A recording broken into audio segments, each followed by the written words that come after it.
आज एक बहुत ही गंभीर विषय पर इस प्रेस वार्ता को भारतीय जनता पार्टी की तरफ से आयोजित किया गया है। एएपी का मतलब आम आदमी पार्टी तो उनके पार्टी वाले मानते हैं, पर मुझे लगता है कि एएपी का मतलब अब परिवर्तन करके, उसका रेनोवेशन करके और अधिक प्रोपेगेंडा कर देना चाहिए, क्योंकि प्रोपेगेंडा फैलाने के अलावा आम आदमी पार्टी के पास और कोई काम तो बचा नहीं है। वो कहते हैं ना कि आज शायद सुधांशु जी ने भी कहा था, झूठ की पैरवी करते रहे और वो करता चला गया, बस उसका चेहरा उतरता चला गया। और आज जिसकी पूरी की पूरी राजनीतिक फिलॉसफी एक प्रकार से selective seeing, defective thinking and strategic silence and strategic talking की है, मतलब चयनात्मक दृष्टि से देखो, दोषपूर्ण तरीके से सोचो और सुविधाजनक तरीके से बोलो, जिसकी राजनीतिक फिलॉसफी बन चुकी है, ऐसी आम आदमी पार्टी आज फिर से प्रोपेगेंडा फैलाने में लगी हुई थी। हमें लगा कि आज आम आदमी पार्टी ने प्रेस वार्ता रखी है तो कई महत्वपूर्ण सवाल है जिसका वो जवाब देगी। अब आपको तो पता ही है कि घर भी नहीं खोलना है और उस पर मुंह भी नहीं खोलना है। 45 करोड़ का जो रेनोवेशन किया है, जिसमें बड़ा आलीशान मार्बल लगा है, आलीशान इंटीरियर वर्क हुआ है, हमें लगा कम से कम आज ये ऐलान कर देंगे कि आइए मीडिया वाले, आपको घर में दिखाते हैं कि क्या क्या खर्च किया गया है, कितने का टॉयलेट का कमोड भी लगा है, कितने का वहाँ पर ऑर्नामेंटल वर्क हुआ है। पर उस पर नहीं बोले, उस पर चुप्पी साध गए। हमें फिर लगा कि चलिए सी अरविंद नाम के मनीष सिसोदिया के सेक्रेटरी का एक बहुत ही महत्वपूर्ण बयान सामने आया है और मैं मीडिया चैनल्स देख रहा था, आपने उसकी रिपोर्टिंग की है कि किस प्रकार से शराब नीति में वो तमाम बदलाव जिससे कि शराब माफियाओं को मोटा मुनाफा मिला, वो अरविंद केजरीवाल की उपस्थिति में अरविंद केजरीवाल के घर पर किया गया। तो मुझे लगा कम से कम आज आकर उस पर ही बोल देंगे, क्योंकि हाल ही में कोर्ट ने भी कहा है कि शराब घोटाले का आर्किटेक्ट मनीष सिसोदिया थे। 90 से 100 करोड़ रुपए की घूस मनीष सिसोदिया और उनके अन्य साथियों को दी गई, तो उस पर भी नहीं बोला। हां, पर सौरभ भारद्वाज जी आए, मंत्री है सरकार के, और जिस प्रकार से भ्रष्टाचारी शिष्टाचारी बनने के लिए और अपनी लाचारी छुपाने के लिए नाखून काटकर शहीद बनने की एक पूरी कोशिश की गई, ड्रामा कार्ड खेला गया। पहले मैं आपको तथ्यों से अवगत करा देता हूं, जिसके बारे में आज सीधे सीधे प्रोपेगेंडा फैलाने का, झूठ फैलाने का काम किया गया, और वो क्यों किया गया वो भी आप समझ सकते हैं। आम आदमी पार्टी जब से भ्रष्टाचार के मामलों में उन्हें कोर्ट से राहत नहीं मिल रही है, सत्येंद्र जैन हो, विजय नायर हो या मनीष सिसोदिया हो, आम आदमी पार्टी ने देश की स्वायत्त संस्थाओं को, संवैधानिक संस्थाओं को और देश में निष्पक्ष तरीके से काम करने वाली एजेंसियों के खिलाफ एक प्रकार से, जैसे कांग्रेस का तो होता ही था रवैया, वैसे सुपारी उठा रखी है कि कैसे इन एजेंसियों को बदनाम किया जाए, कैसे इन एजेंसियों के मनोबल पर चोट की जाए, कैसे जो कार्रवाई भ्रष्टाचार पर हो रही है लगातार इन एजेंसियों के द्वारा, उसको रोका जाए। क्योंकि कहीं ना कहीं आज आम आदमी पार्टी लालू प्रसाद यादव और कांग्रेस पार्टी के साथ खड़ी है, और सबसे ज्यादा फायदा इन एजेंसीज के काम में ऑब्स्टिकल क्रिएट करके आम आदमी पार्टी के भ्रष्ट नेताओं को, आरजेडी के भ्रष्ट नेताओं को और कांग्रेस पार्टी के भ्रष्ट नेताओं को ही होगा, स्वाभाविक है। तो आज किस प्रकार से यह किया जाए, इसके लिए एक प्रेस वार्ता आम आदमी पार्टी ने की, और आम आदमी पार्टी के मंत्री एवं प्रवक्ता आकर कहते हैं कि ईडी ने, एनफोर्समेंट डायरेक्टोरेट ने किस प्रकार से हमें परेशान करने के लिए, हमें सताने के लिए पूरी साजिश रची है। और आज उस साजिश के तहत आज ईडी ने, जब उनकी साजिश, तथाकथित साजिश फेल हो गई, तो ईडी ने उनको माफी मांगने के लिए एक नोटिस भी भेजा है कि हम माफी मांगते हैं। यह पूरा मामला संजय सिंह के नाम को लेकर है कि एक जगह पर एक टाइपोग्राफिकल एरर होता है।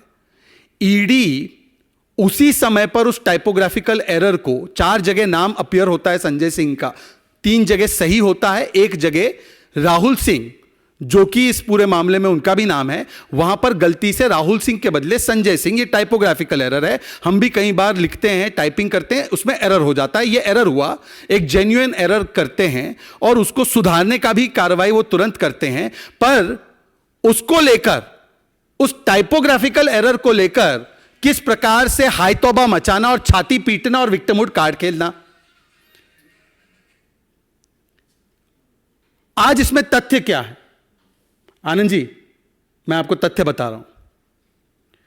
तथ्य यह है कि एक जगह गलती से नाम आया, 22 तारीख को संजय सिंह जी नोटिस भेजते हैं, उससे पहले 20 तारीख को ही, 20th को ही इन्वेस्टिगेटिंग एजेंसी कंसर्न ने एप्लीकेशन डालकर उसमें सुधार के लिए अप्रोप्रिएट जुडिशियल फोरम में इसके लिए बात रख दी थी कि टाइपोग्राफिकल एरर की वजह से यह गलती हुई। तो सौरभ भारद्वाज जी का यह चार्ज कि जब सारी चीजें, तो आज जिस प्रकार से पहले तो उन्होंने झूठ फैलाया कि बहुत देर लगा दी ईडी ने करेक्शन करने में या इस पूरे मामले में सुधार करने में। आपके सामने तथ्य है, मैं आप ही के सामने जो तथ्य आपके चैनल्स ने पेश किए उसमें से पढ़कर बता रहा हूं कि 20th को ही, बिफोर नोटिस को डराइव, उससे पहले ही इसकी करेक्शन के लिए एप्लीकेशन लगा दी गई। झूठ नंबर 1 सौरभ भारद्वाज का पकड़ा गया। झूठ नंबर 2, सौरभ भारद्वाज कहते हैं कि देखिए हमें परेशान किया जा रहा है, हमें सताया जा रहा है। बाकी के 3 जगह जहां नाम आया है उसके विषय में कुछ नहीं कह रहे, वहां तो सही है नाम, वहां पर कोई गलती नहीं है। आपके पास भी है, आप पढ़ लीजिए कि कौन से वाक्य में एजेंसी ने माफी मांगी। तो यह झूठ बोलने का काम किया जा रहा है। यह इसलिए किया जा रहा है क्योंकि किस प्रकार से एक एजेंसी के मनोबल पर चोट की जाए, जिसका आज पीएमएलए के केसेस में, मैं पीएमएलए के ऑनगोइंग केसेस में जो ट्रायल में चले गए हैं, वहां पर कन्विक्शन रेट 96% है। यह वही एजेंसी थी जब यूपीए के जमाने में एक भी कन्विक्शन नहीं हुआ था, आज 96% कन्विक्शन रेट है। यह वही एजेंसी है, यूपीए के कालखंड में 4-4.5 हजार करोड़ रुपए मनी की जो है रिकवरी होती थी, आज 1,15,000 करोड़ से ज्यादा जो इलीगल करप्शन का पैसा है उसको रिकवर करने का काम इस एजेंसी ने किया है। आज भ्रष्टाचार के खिलाफ यह कार्रवाई कर रही है एजेंसी। तो किस प्रकार से एक टाइपोग्राफिकल एरर को लेकर हाय तौबा मचाना, और वो कौन मचा रहा है? एजेंसी का दुरुपयोग हो रहा है, यह कौन कह रहा है? एक आपको मैं वीडियो बताता हूं। यह वीडियो सौरभ भारद्वाज का ही है। यह वीडियो कुछ दिन पुराना है। सौरभ भारद्वाज जी के विषय में, मन में किस प्रकार से इंस्टीट्यूशंस और एजेंसीज काम करती है, उनके तहत आने वाली इंस्टीट्यूशन का कैसे वो दुरुपयोग करते हैं, मैं जरा उसका आपको एक छोटा सा प्रमाण, एक छोटा सा ट्रेलर बताना चाहता हूं। ये है सौरभ भारद्वाज जो ज्ञान दे रहे हैं, इनकी पार्टी ज्ञान दे रही है कि एजेंसीज, इंस्टीट्यूशंस का मिसयूज होता है। हालांकि 14 पार्टी इकट्ठा होकर गई थी सुप्रीम कोर्ट में यही आरोप लगाने के लिए कि हमें तो प्रताड़ित किया जा रहा है। कोर्ट ने एक नहीं सुनी। 10-11 महीने से सत्येंद्र जैन अंदर है हवाला घोटाले को लेकर। कई महीने हो चुके हैं, विजय नायर इनके चहीते नेता जेल में हैं, उनको राहत नहीं मिली। अब मनीष सिसोदिया जिनको सुप्रीम कोर्ट तक वो गए, वहां पर से राहत नहीं मिली। अभी हाल ही में ईडी और सीबीआई दोनों विषयों में उनको राहत नहीं मिली है। यहां तक कि कोर्ट ने कहा है कि ये आर्किटेक्ट है शराब घोटाले के, और उनके बारे में कहा है कि 90 से 100 करोड़ रुपए की घूस ली है। और वो सौरभ भारद्वाज जो कह रहे हैं कि दिल्ली के अंदर जेल हमारी है, वहां बड़े मजे होते हैं, हमने बातचीत, मतलब बातचीत किससे की होगी? सत्येंद्र जैन से की होगी। सत्येंद्र जैन से बातचीत कर ली है, वहां पर ऐशो आराम होता है, इसलिए कोई परेशानी की बात नहीं है। दिल्ली सरकार की है, जेल दिल्ली सरकार की है। यह सबको ज्ञान दे रहे हैं। इसीलिए मैं कह रहा हूं ये selective seeing, defective thinking and strategic silence के मरीज है। और आज मैं उनसे कुछ सवाल पूछना चाहता हूं। विषय संजय सिंह का है। संजय सिंह को तो झूठ बोलने की ऐसी आदत है, उन्होंने तो राष्ट्रपति को भी लेकर किस प्रकार का झूठ फैलाया था। अभी हाल ही में संजय सिंह जी और आम आदमी पार्टी के तमाम नेता, जरा ये तो बताइए कि अगर ये स्ट्रेटेजिक साइलेंस और डाइवर्जनरी कार्ड नहीं है, तो जो मुख्य मुद्दा है आज, जो सारे मीडिया के लोग पूछ रहे हैं कि 45 रुपए का मफलर डालते डालते ये 45 करोड़ का रेनोवेशन किस प्रकार से हुआ, और रेनोवेशन हुआ तो हुआ, संजय सिंह जी कहते हैं कि रिकंस्ट्रक्शन हुआ। यह संजय सिंह का पहले दिन का अधिकृत बयान है।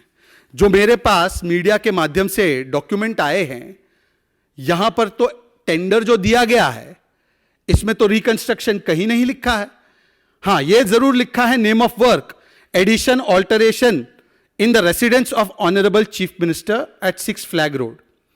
यह अलग विषय है कि यह एडिशन और ऑल्टरेशन फिर एक्सपेंशन में भी तब्दील हो गया, पर यह रिकंस्ट्रक्शन का तो केस था ही नहीं। टेंडर तो रिकंस्ट्रक्शन बताता ही नहीं है। संजय सिंह जी इस पर नहीं बोलेंगे, सौरभ भारद्वाज इस पर नहीं बोलेंगे। सिलेक्टिवली चुप हो जाना है। जहां एक टाइपोग्राफिकल एरर मिल जाए वहां पर हाय तौबा मचाना है, अपने आप को क्लीन चिट दे देना है, कट्टर ईमानदार कह देना है, कोर्ट की बात नहीं सुननी है, एजेंसी की बाकी और बातें नहीं सुननी है, और इस विषय पर पूरी तरह से शांत होना है। मुंह भी नहीं खोलना है, घर भी नहीं खोलना। और कुछ एकाध पत्रकार दिख रहे हैं जो उनके बाउंसर के हाथों किस प्रकार से अभद्रता की गई उसके भी शिकार है। संजय सिंह जी, ये बताइए, आपने ही प्रेस कॉन्फ्रेंस की थी, आप बड़े ज्ञानी हैं, बहुत ज्ञान है। कह रहे थे छत गिर रही थी, 3-4 बार छत गिर गई, बड़ा डेंजरस स्ट्रक्चर था, बहुत डेंजरस था। यह पहली बार ऐसा हुआ है कि छत की मरम्मत करने के लिए छत सलामत रहे, the ceiling should be safe, for that you have to install flooring of Dior marble. यह ऐसी टेक्नोलॉजी मैंने कभी नहीं देखी है, यह केवल आम आदमी पार्टी की टेक्नोलॉजी है। टाइपोग्राफिकल एरर पर अपने आप को क्लीन चिट देना, और जब सीलिंग गिर रही है, the sky is falling on your head, you say कि we will install Dior pearl marble. ये मैं नहीं कह रहा, मीडिया के माध्यम से आया, और किसी ने इसको कॉन्ट्राडिक्ट भी नहीं किया। ये नहीं कहा है कि ये गलत है कागज, ये नहीं कहा है ये खर्च नहीं हुआ है। उनकी जो भी प्रेस वार्ता हुई है उसमें उन्होंने ये नहीं कहा। पर आप बताइए कि करोड़ों रुपए का डियोर पर्ल मार्बल कैसे लगा, उसका कोई जवाब नहीं। सिलेक्टिवली चुप हो जाना है, सिलेक्टिवली ये भी चुप होना है। एक और कागज सामने आया। अब क्या है, मीडिया वालों की बातों को हम सीरियसली भी लेते हैं, और उनके सवाल भी जनहित के सवाल है। मीडिया में ही देखा मैंने कि रिकमेंडेशन तो भाई साहब को की गई थी, मकराना मार्बल लगा दो। उनके आलीशान बंगले में उनको कहा गया था कि जो शाहजहां ने ताजमहल में लगाया है मकराना फॉर मुमताज महल, ये जितनी मेरी हिस्टोरिकल आर्किटेक्चरल जानकारी, हो सकता है इधर उधर थोड़ी कमजोरी हो, पर जो शाहजहां और मुमताज महल के लिए ठीक था वो सुल्तान केजरीवाल के लिए ठीक नहीं था। सुल्तान केजरीवाल ने कहा कि दफा हो जाओ, हमें तो केवल डियोर पर्ल मार्बल चाहिए। ये डियोर पर्ल मार्बल लगा। फिर बताइए, और डियोर पर्ल मार्बल क्यों लगा? क्योंकि छत गिर रही थी। ये मार्बल का और छत का क्या रिलेशन है, ये जरा समझाने का कष्ट कीजिए संजय सिंह जी, आप माहिर है, इस एक्सपर्ट है इस इशू में। अच्छा, ये भी नहीं, छत को सलामत रखने के लिए, छत को ठीक ठाक रखने के लिए, सिर पर कहीं ना गिर जाए, इसके लिए 8-8 लाख के कर्टन भी लगे हैं। अब बताइए, 1 करोड़ का कुल कर्टन भी लगा है, 20 लाख का कारपेट भी लगा है, लाखों रुपए का ऑर्नामेंटल और डेकोरेटिव वर्क भी हुआ है, 63 लाख का किचन भी बना है, 15 बाथरूम में 15 वैनिटी 15 लाख के भी लगे हैं, और एक आध ड्रेसर बच्चे का 8 लाख का भी बना। उसके अलावा भी बहुत ड्रेसर वार्डरोब लगे। ये सारी चीजें इसलिए की गई क्योंकि छत कमजोर थी। इस पे नहीं बोलना है। मीडिया वाले सवाल पूछे तो उनको गाली गलौज करना है, उनको बाउंसर से हड़काना है, घर भी नहीं खोलना है, मुंह भी नहीं खोलना है, पर डिफेक्ट, एक टाइपोग्राफिकल डिफेक्ट पर पूरा हाय तौबा मचाना है, इस पर नहीं बोलना। अब तो इस पर एलजी साहब ने कार्रवाई भी शुरू कर दी है और कहा भी है कि फाइलों को सुरक्षित रखा जाए। हम तो इसका स्वागत करते हैं, पर सवाल तो यह भी पैदा होता है कि अब एक और विषय सामने आया कि केवल महल से खुश नहीं थे केजरीवाल, सुल्तान है दिल्ली के, he sultan of Delhi, how can he just have mahal, he wants किला। उनको चाहिए था किला, पूरा किला बनना चाहिए। तो किला बनाने के लिए कैसे, जो लोग कह रहे थे भाई बस पैर पसारने की जगह मिल जाए, बस 4-5 कमरे मिल जाए, पैर पसार दे हम, बस उतने में हम संतुष्ट रहेंगे, ये कहते थे जब 45 रुपए का वो मफलर लगाते थे। अब 45 करोड़ का रेनोवेशन करा के बोलने लगे 8 अफसरों को कि अपना घर खाली करो फ्लैगस्टाफ रोड से, 2 बंगले खाली करवाए, 8 घर खाली करवाए, क्योंकि किला बनना है सुल्तान केजरीवाल का, सुल्तान केजरीवाल का किला बनना है, इसलिए घर भी खाली करवाए। इस पर भी नहीं बोलना, इस पर भी चुप रह जाना। और जो आज सबसे महत्वपूर्ण विषय है, महत्वपूर्ण विषय यह है कि शराब घोटाले में अगर आप इतने ही मासूम हैं, यही कहा ना आम आदमी पार्टी ने, तो प्लीज एक बार बता दीजिए कि पिछले इतने महीनों से, जब से एफआईआर दर्ज हुई है शराब घोटाले में अगस्त 2022 में, तब से लेकर अब तक अगर आप मासूम थे तो आप एफआईआर कॉश करवा देते। उसका जवाब नहीं। आपने 2.5% से 12% कमीशन कैसे की धवन कमीशन रिपोर्ट के खिलाफ जाकर, और वो भी as per mister Kejriwal, mister secretary C Arvind, कि किस प्रकार से वो हुई उनकी मौजूदगी में, उनकी उपस्थिति में उनके घर पर, उस पर भी कोई जवाब नहीं। इस पर भी कोई जवाब नहीं कि किस प्रकार से जब कोर्ट ने कहा है कि आप आर्किटेक्ट हैं शराब घोटाले के, उस पर भी कोई जवाब नहीं। 90 से 100 करोड़ रुपए का ट्रांजैक्शन हुआ है ब्राइब मनी का, यह कोर्ट ने कहा है, उस पर भी जवाब नहीं। किसके घर पर विजय नायर रुक रहे थे, किसका ऑफिशियल निवास था जिसके अंदर रहते हुए यह पूरे स्कैम को अंजाम दिया गया, उसका भी जवाब नहीं। किसके साथ फेस टाइम कॉल पर बात की अरविंद केजरीवाल ने, जो आरोप लगा है, जो कोर्ट के सामने गया है, जिसमें उन्होंने कहा तथाकथित रूप से कि विजय नायर इज माय बॉय, इनके साथ डीलिंग कर लो, उस पर भी जवाब नहीं। जवाब इन चीजों पर नहीं देना है, केवल मुद्दे को भटकाना है। और आज इसीलिए एक टाइपोग्राफिकल एरर को लेकर जिस प्रकार से हाई तौबा मचा रहे हैं, ये clear cut case of selective thinking, defective hearing and defective reading and strategic silence का मामला है। डाइवर्जन करने से डाइवर्जन नहीं होगा। आपको इन सारे मुद्दों पर, शराब घोटाले से लेकर हवाला घोटाला, और जो महल के अंदर भी जो CWG टाइप घोटाला किया गया है, जिसके ऊपर कई सवाल संदेह के घेरे में आए हैं कि 10 करोड़ के नीचे हर खर्च को कैसे रखा गया ताकि शायद ओवर इन्फ्लेट करके इन चीज़ों को अपने घर में लगाया जाए, ओवर बिलिंग करके उसको लगाया जाए। इन मुद्दों पर जवाब देने की बारी है एजेंसीज के खिलाफ और स्वायत्त संस्थाओं के खिलाफ और संवैधानिक संस्थाओं के खिलाफ। कृपया करके इस प्रकार का एजेंडा छोड़ दीजिए। और आपका कोई सवाल हो इस विषय पर तो पूछ सकते हैं। देखिए, इस पूरे मामले में किस प्रकार से आम आदमी पार्टी जो पूरी तरह है बौखलाही, वो किसी भी मुद्दे को लेकर मैं विक्टिम कार्ड पर उतर कैसे आऊं, यह दिखाने की उनकी चेष्टा है। एक गलती हुई, उस गलती को तुरंत आपकी नोटिस से पहले ही सुधारने की प्रक्रिया शुरू हो गई।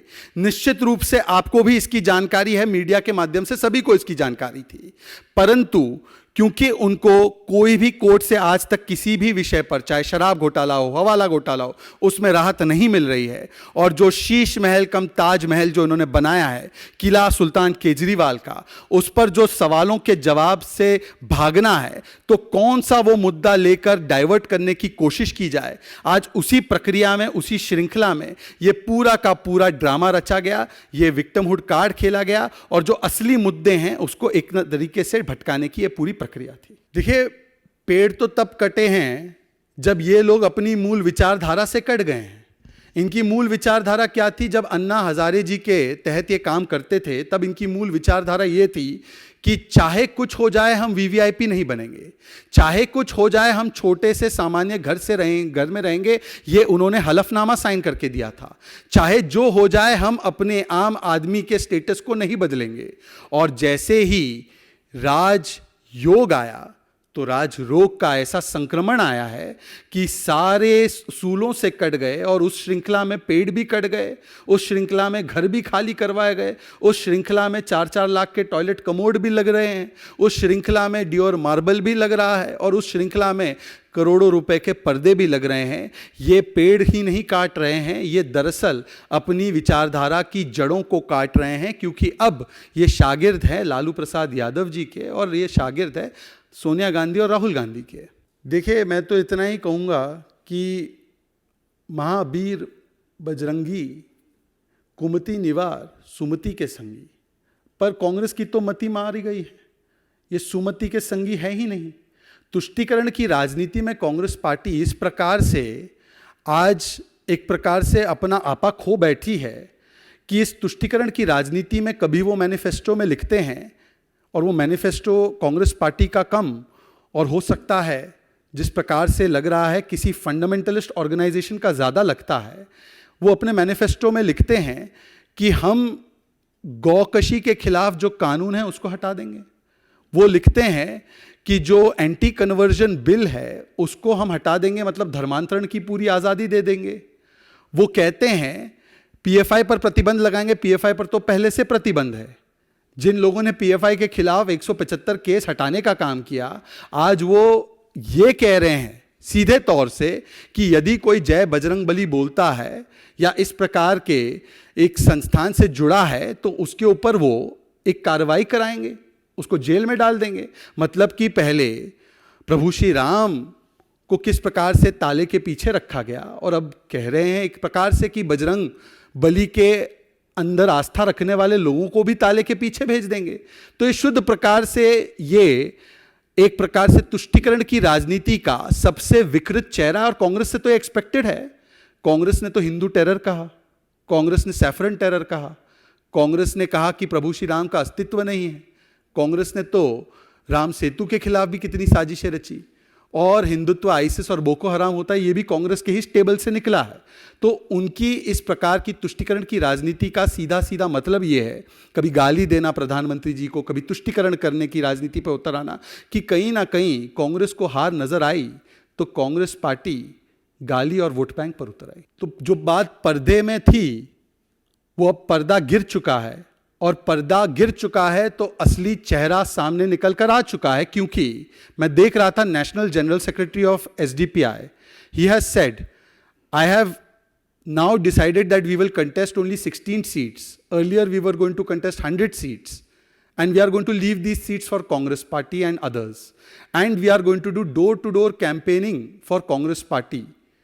And when this question was posed, I think it was your reporter who posed this question to Khadge ji. Khadge ji did not say we condemn this. Khadge ji did not say we distance ourselves. He said, so what? If so, some secular organization wants to support us, we are ready for it. So it seems in the calculation of Mr.